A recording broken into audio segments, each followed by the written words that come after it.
Matthew Schaefer, we only saw for 1 game and 2 minutes before he was injured. He is still far and away the number one defenseman in this draft class. Very good chance of being number one, but now he's out for an extended period of time.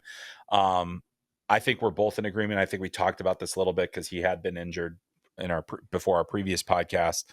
He's still very much in the conversation for number one. And I think, if anything, Canada's collapse almost shows how much more valuable Matthew Schaefer really was to that team, because they did not come close to replacing him, did they?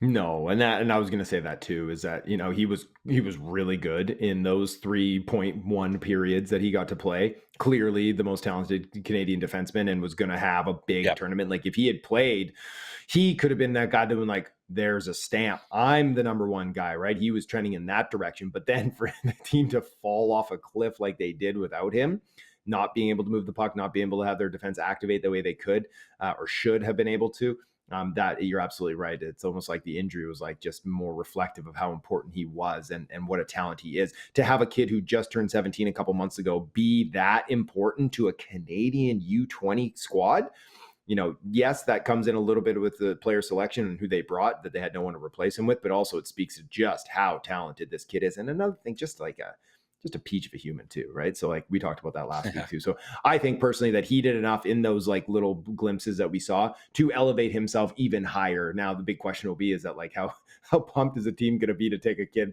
first overall who's going to have like 20 games on his season and is draft eligible? We don't see that too often.